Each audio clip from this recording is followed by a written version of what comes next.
thank you very much, Frank, for inviting me and for the excellent job, excellent work you're doing here. And you have been doing for many years now. The book I would like to mention has to do with a briefing you invited me to in 2010, November of 2010, in this room. You gave me the opportunity for a first congressional introduction of my book, which then title was The Coming Revolution. And in that book, I had at the time projected that what we're going to see in the next few years, I didn't know how long it would take, two things: rise of civil societies on the one hand, and we see some of the effects and consequences now from what's happening in Egypt, what's happening in Tunisia, but also rise and a higher rise of jihadist movements and multiple, what I call the mutant jihadist movement, one of which is now ISIS and all the branches of ISIS and the neo-Al-Qaeda, which is developing in many spots in the world. So thank you for giving me the opportunity. It was my first contact in Congress for that particular book.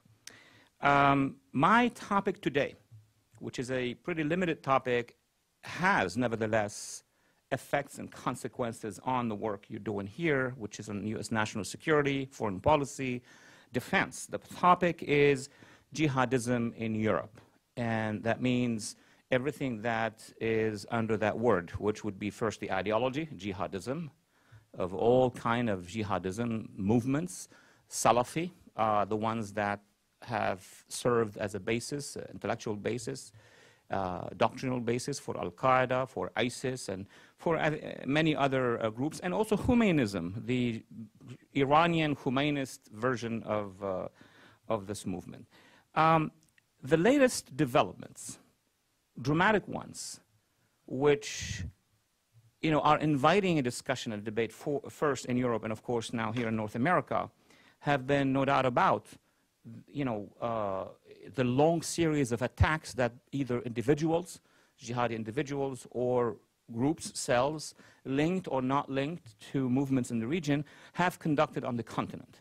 Obviously, the bloodiest one, the terrifying one, which consequences are still to be addressed on both sides of the Atlantic, has been the Charlie Hebdo massacre, the hands of jihadists who claim to be connected to ISIS, and others who supported them who claim to be connected to Al-Qaeda in the Arabian Peninsula out of Yemen. This massacre of journalists has sent throughout Europe a very deep sentiment of fear, of shock, which over the long run is going to create a counter-movement, or at least a much deeper debate than the one that existed ever before, which we have mentioned here in Congress and in Washington in general. There have been other attacks, counter-operations, terrorism counter-operations in Brussels. As a result of the Charlie Hebdo massacre, bloody massacre, Europeans started to move in their own home countries to see how large is that network and who's involved in that network. And there have been a large operation in Brussels with victims as well. In the UK, there was the attack against a soldier, which prompted, by the way, the Queen of England to withdraw its own security within the walls of the palace. This has never been seen before, I think, for hundreds of years. The Spanish authorities making major arrests in Spain of jihadi elements, and so was the case at a smaller scale in Italy, in Germany, as well, and many other countries. Now, there are many lessons from the Charlie Hebdo and other jihadi attacks in Europe over the past weeks and months. But the most important one that the Europeans are debating and discussing, and we are interacting with them, is about the projection into the future. We barely have time to discuss the past at this point in time, even here in the States and certainly in the Middle East. But in Europe, there is this concern that despite the narrative of governments in Paris, in London, in Berlin, in Rome, and elsewhere, that this is somewhat under control, it's tough and it's under control. Despite that, the real debate in Europe among law enforcement, counterterrorism, and even at the level of government is, what is there in Europe? What are we dealing with? will the Charlie Hebdo attack and the other attacks be the last ones? Is this the end of the chapter or not? And definitely you know the answer as much as I do. The European counterterrorism officials realize that there are not just hundreds, but thousands of potential jihadi, Salafi, and other jihadi individuals. Some have gotten training in the Levant, Syria, and Iran, others in North Africa, but others have gotten training in Europe as well. So Europe has become a battlefield. We know that in America, the Virginia network of 2002 and Islamberg, I guess, is one of those networks where we see training. But Europe knows it is facing off with a network that has engaged them, militarily speaking. So they're not just dealing with the jihadi terror network. They are dealing now with a militarized jihadi network, a network that is going to, projecting from what we know, from what they know, from what we have analyzed, conducting military operations actually on European soil. Now, how to translate this in terms of awareness, of government awareness, because this is what we're discussing in this forum. The Europeans have made some moves. They came from below zero into some moves, but not enough. If you heard the speech or comments made by the Prime Minister of the UK after some of these attacks, he named the enemy with some sort of definition. And that definition is not just extremism. He touched on the Islamist terrorist network. French Prime Minister, after Charlie Hebdo massacre, also named it. He called it radical Islam. Now, those narratives are being pushed forward by many academics in Europe who cannot comprehend the nature of these attacks because they have nothing to do with foreign policy.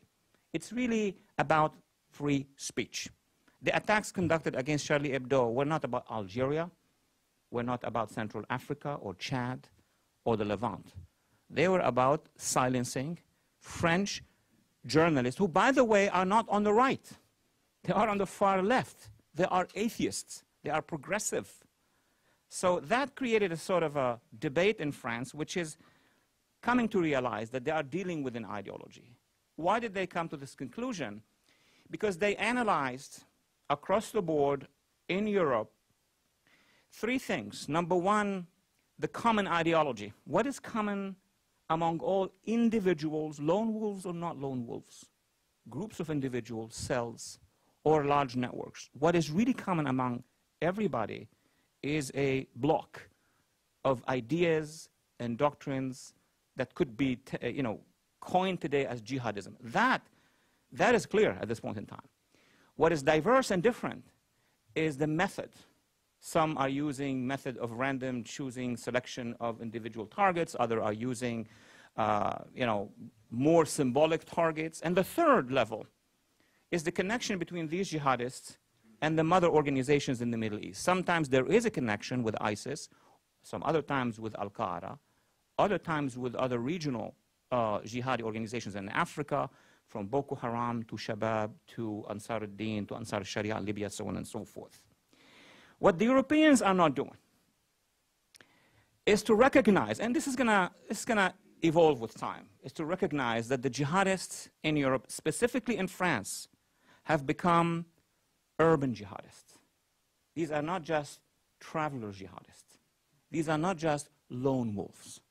These jihadists have the capacity, and I'm going to be very clear here in the wording, of mobilizing entire entities. Now, the French are looking back 5 years ago when there was an intifada or an uprising in the suburbs of France with 82 cities going into flames, 10,000 cars burned, a network of activists writing similar graffitis in dozens and dozens and dozens of cities and towns in France. 82,000 militants or demonstrators took part in these activities. That's huge. So the fear, the real fear that analysts now are addressing is a potential connection between the jihadi armed elements, the urban jihadi elements of any organization, and this large mass of individuals who may not all be jihadists, but can be manipulated by the jihadists. Now, the French do not want to call these areas no-go zones. We had a large debate in America and, of course, in France about that. Fine. It's not a no-go zone in the sense that they have checkpoints and French police cannot go in. That is not the case. French police can go in, they go in, but what's the difference? They won't stay. We have videos. I mean, the French have videos, and it's on YouTube, where the French police patrol goes in.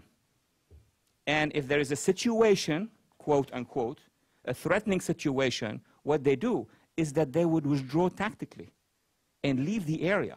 So it is what the French call an area of sensitivities, but it's more than sensitivities. This is an area where the sovereignty of France is very proportional, is relative. So if we move to this area, to our country, and make a comparison, before I do a little projection in the Middle East, the difference between us and the Europeans is that the Europeans have gone farther in the narrative. They've touched it. They've touched the nerve, which is the existence of an ideology. We can differ on how to portray this ideology. But here in Washington, this administration is not budging, is not changing, despite every single act that proves otherwise. The Obama administration is not yet ready, and in my view, won't be ready in the next 2 years to make this big change of recognizing and admitting that we are dealing essentially with an ideology, with a doctrine. And this whole debate in our media, and you are part of this debate, about what to call the threat. There is a complete retreat and denial in Washington about what to call that threat. Second, and as the Europeans, there is a hesitation, and I would call it even denial, that the jihadists are a national security threat. So let's see how the national security doctrine of this administration, after Charlie Hebdo and the other attacks, after what ISIS has done in the region, despite what Middle Eastern leaders now have been saying. So now the United States administration seems to be a little bit awkward, because while we are in denial and recognizing that there is an ideological threat, President Sisi goes to Al-Azhar, delivers a speech, and clearly say there is a doctrinal / ideological problem, and we need a revolution to address this problem. So he went really far ahead. When the UAE issues a list of terrorist organizations, among those listed are entities which are operating here in the United States, and they have been accused of being an obstruction, that's the foreign minister of the UAE, to the counter-terrorism activities. When now Jordan is engaged full-fledged in the fight, first we saw the Air Force, then you're going to see basically the ideological fight that the Jordanians are going to put against the ideology of ISIS and all others. Now, to conclude, in Europe, we have an ideology that is now effectively very influential, growing. We have a movement that is basically citing the ideology in its activities. And I would advance to say at this point in time that the movement, the jihadi movement in Europe, is not just linked to ISIS or Al-Qaeda. At this point in time, there is a European jihadist movement that decides for its own. This is going to be the next discovery for the Europeans, for the West in general, that within the West, within our liberal democracies, we're not just dealing with cells who have been influenced by overseas or are operating with command and control from overseas. They are the command and control for themselves. Jihadi exiles have created their own Western jihadi movements, and the Europeans are now meeting them. In conclusion, I would invite you to look at the bigger scene, and that is what's happening in the region. Yes, indeed, the Obama administration may not recognize the existence of an ideology, but it's also failing to recognize something else, the strategic failure of our strategies and foreign policies in the region. If you add the situation in Syria to the situation in Iraq, to the rise of the jihadists in Libya, to the battles between Egyptians and Ansar Beit al-Maqdis and the other ISIS-linked groups in the Sinai. If you add to this the catastrophes that hit Yemen, where not just the Al-Qaeda are coming back and stretching and taking over 1/3 of the country, but a pro-Iranian militia, the Houthis, who took over more than 1/3 of the country and are now in the next weeks going to be impacting the geopolitics of the Red Sea. If the Iranians would arm the Houthis, and the Houthis will have rockets and missiles deployed in Yemen, this is going to affect everything all the way up to the Suez Canal. And if you add, finally, to this, the fact that the Iranian interim deal has completely failed, that the Iranian leadership has been taking us from one postponing to another postponing, and meanwhile, this administration has been releasing billion or $500 million after $500 million to the regime, I think that this administration has strategically failed in reaching out a level in the Middle East where the threat would be contained, not even containment. So thank you again for the opportunity. I'll be very happy to engage on any points, and thank you for what you're doing here. Thank you. Walid, thank you. That was a characteristically brilliant tour d'horizon, particularly at the end, and thank you for reminding us of the book that you perspicaciously came up with and treated us to some time ago. Let me just ask you one question, because I think that you've done a trick here that I've observed a number of people who are as knowledgeable about this subject as you have done, and I just wonder if it's conscious or unconscious. You've talked about an ideology, and I think we all sentient beings can recognize that there is an ideological component to this threat, and yet you've not named it. You sort of alluded to jihadism. Is there a name for it? If it's not something that we might all necessarily agree is the best name for it, does the enemy that subscribe to it have a name for it? And is this a case where there's some compelling reason for not acknowledging the name that they give it, which I think is Sharia? Very good question, ongoing debate, ongoing discussions, and this is my summary for it. We know what it is, but we have different names, even the camp that says there is an ideology. You call it Sharia. You look at Sharia, and then you look at the movement who wants to implement it, and then you have the widest hub possible. You widen it to where it should go. Because when you say Sharia group or supporters, you are having them confronted with those who are against the Sharia, meaning the seculars in this case, not even the moderates who want Sharia, but also the seculars. I, as an expert on national security, or that's what I act and teach, while I acknowledge that there is a big debate, ideological, doctrinal debate, between those movements, the Islamists, because that's the name. And even in Arabic, if you want to identify the name of these movements, what would you get? At-Tayarat al-Islamiyya, the Islamist movement.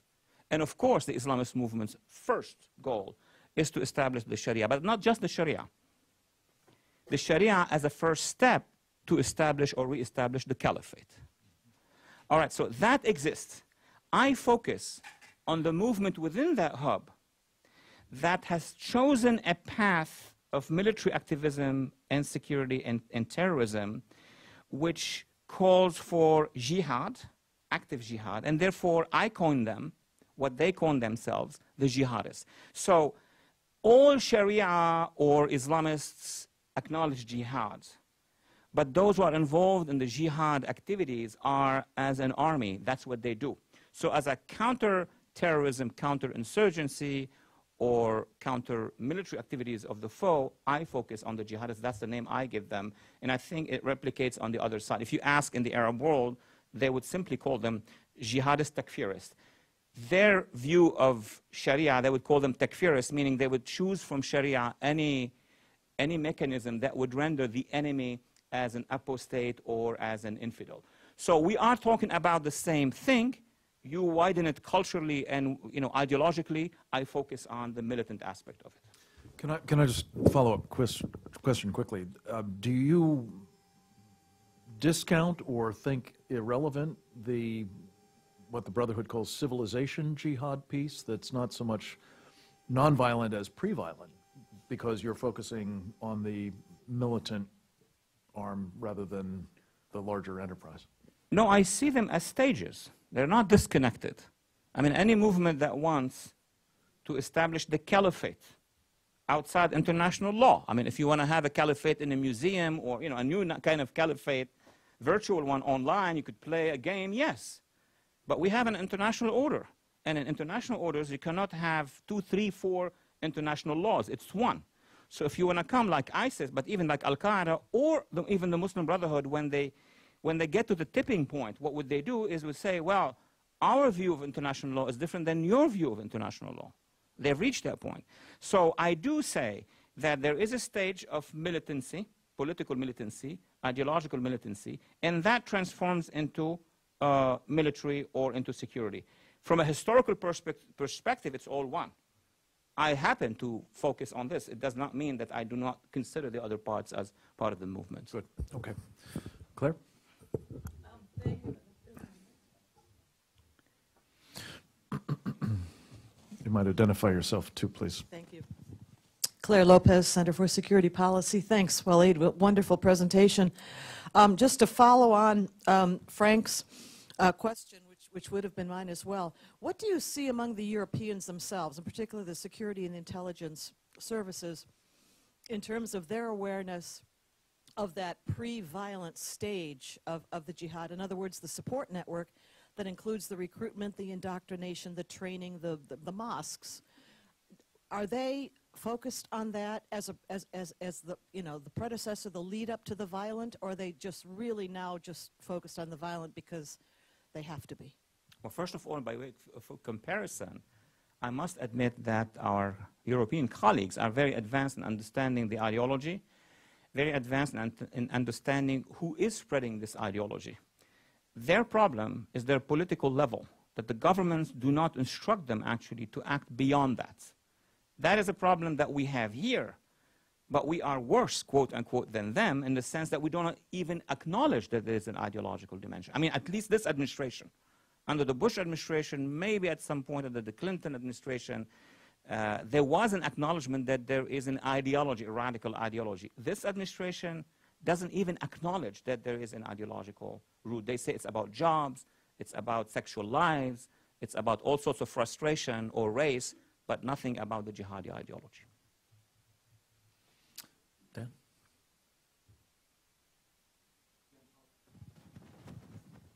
Dan Pollock from ZOA. Could you just address the argument that President Bush used to give and his people that by identifying the enemy, we empower them because we use the word Islam in their definition? I believe we've, like you said, the Europeans have gotten beyond that point, but could you just address the merits of that? It doesn't change anything on the ground to pretend that they're not Islamic, but our leadership seems to argue, and there's an audience for that point of view. And why don't you just give us the most succinct possible answer to that from your point of view? The argument that says that if you name the ideology, you are actually empowering them and inviting many people to join them. That argument, which is now the official argument of the analysts and the scholars and the intellectuals of this administration, which was also advanced by the same circles under the Bush administration, at least the last 2 years, is the propaganda argument of the Islamist lobby. It's not an academic independent argument. It's the absolute argument made by the Muslim Brotherhood on the one hand, by the pro-Iranian regime lobby on the other hand, inserted into the administration. It's a war of ideas. And who crushed that argument? I mean, I know many among us here have been battling and pushing back and pushing back. It was crushed in the Middle East. In Egypt, when 33 million Egyptians demonstrated in the streets of Egypt, if you read the signs, if you hear what the TV commentator said in Egypt, and again in Tunisia, where the secular movements and women rose against the jihadists, and again in Yemen, smaller proportion, and other places, if you read what the counter-jihadist movements in the region, and they are all Arabs, most of them, and many are Sunnis, are saying, they are precisely saying that these are the jihadists, these are the Islamists. All we have to do here in America is to translate the debate that's happening there. It's now happening because important people have spoken about it, like President Sisi. So it is very strange that in the Middle East and in Europe and in the rest of the world, in Africa, there is a clear sense that there is an ideology that the name should be what it is, what they call themselves Islamists, Salafists, Jihadists, Takfiris, and the rest. And the administration, alone on its own planet, is using the arguments actually of the Muslim Brotherhood and of the Iranian regime. Thank you. Was there one more? Down at the end. Adam Turner Ahmet. Good to see you again, Dr. Phares.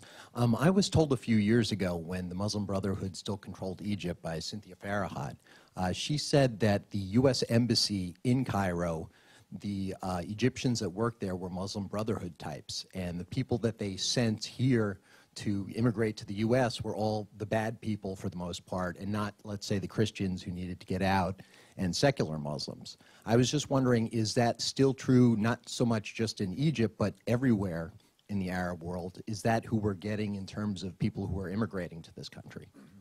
I may not have a detailed, comprehensive answer to this, because you need to have a real investigation by people who would go actually to the State Department, to these embassies, to the consulates. You would need a congressional initiative to investigate this. But having said that, from reading the reports and meeting with NGOs, Coptic NGOs, Egyptian liberal secular NGOs, but also Lebanese and Syrian and Iraqis and Iranian opposition and what have you in the region, we came to the conclusion, myself and many other colleagues, that the Muslim Brotherhood and ally Islamist lobbies here in the United States were able not just to influence the State Department in terms of ideas, but also in terms of penetration.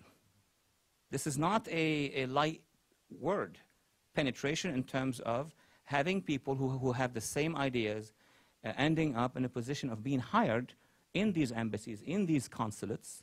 And there are former State Department officials who would be willing and would love to come to panels in Congress and talk about these issues in details. So yes, many people who have been hired across the diplomatic structure of the State Department have actually favored, in terms of visa or in terms of application or in terms of grants or in terms of facilitating the activities of moving to the United States, individuals who are closer to the Islamist movement rather than to the minorities, to secular women or to liberal activists in Egypt. And Cynthia Farahad is a living example of that. Anybody else? If not, Walid, let me just ask. You have described a problem that I've been seized with for some time, as you know. My concern is not simply that we've had the odd, consular official, local, national, or even relatively lower-level people inside the State Department here with these sympathies, or in some cases actually associations with these Muslim Brotherhood. I think of them as sort of pre-violent jihadists rather than the non-violent. We've actually had, at very high levels, including, I think, a person whose family, and indeed she herself, had ties to the Muslim Brotherhood, namely Huma Abedin, who worked for the Secretary of State. And the Secretary of State, either because of that or for independent reasons, seemingly played a very important role, and this is something that Deborah Weiss has been working on intensively, and I think you've been warning about too, including in some of the things that you're saying that the Europeans are now confronting, which is effectively Sharia blasphemy laws being imposed on the West, either in a very overt and de jure fashion under the guise of hate speech laws, or in a more subtle way. Hillary Clinton, as you know, said, we'll use old-fashioned techniques of shaming and peer pressure to induce people to conform so as they don't give offense. I just wonder whether you might address that specific problem, that the Istanbul process, the accommodations of the Organization of Islamic Cooperation, which, as was pointed out to me the other day, is now in the 10th year of its 10-year plan for getting us to conform to Sharia blasphemy laws. is really at work at higher levels in this administration. As I said, we had Muslim Brothers meeting with the president yesterday, or people associated with Muslim Brotherhood front organizations yesterday, rather than just sort of penetration at the sort of worker bee level. Well, I could address one aspect, and I think it's an important aspect, which is the so-called Islamophobia. I titled and coined and defined Islamophobia the way it's been used now as an Islamist and a jihadi weapon. It's a political weapon, meaning if you are described as an Islamophobe, basically, just because you have criticized the policy of the Muslim Brotherhood or the policy of the administration or of any other government in support of the Brotherhood or of the Iranian regime, or worse, if you are criticized as an Islamophobe for raising issues of human rights and minorities, both Muslim and Christian minorities or women, exposing Islamist regimes, you are accused of Islamophobia. This translates geopolitically and tactically and diplomatically into a political weapon by these Islamists and by these jihadists to silence any criticism. I'm not even touching the issue of theology, meaning if there are intellectuals and commentators who are in the business of what I call theological debate. What is criticism of a religion? It's a highway in all directions. Everybody in the world has the right to either support, claim that they are backing, or criticize any set of ideas, short of the real limitation here, calling for collective violence. If you don't call for collective violence against a community or a people, faith as anti-Semitism or anti-Christian or even anti-Muslim in the sense that you want to remove them, ethnic cleanse, then of course that is a problem. But if you are criticizing and then you are labeled as an Islamophobe, it's precisely to delete, to cancel, to kill your right to express yourself on a set of ideas. So I have, in my books, worked on and published, and I'm going to continue to publish, rebuttal to the notion of Islamophobia. And I've, just to end here, stretched it in a different way. Islamophobia, as we all know, is the irrational fear of Islam. Well, most of those, I'm not going to go into the theological debate, who are criticizing are among the best experts on Islam. They have a different view. That's what it is. But the real Islamophobe, in my view, are those who freak out and are afraid in an irrational fashion every time the Islamist issues are on the table. So that would be the entire administration. That would be Georgetown. That would be Harvard. They are the Islamophobe because this is an irrational fear of the debate with the Islamists. Thank you so much. Walid, very much appreciate your comments.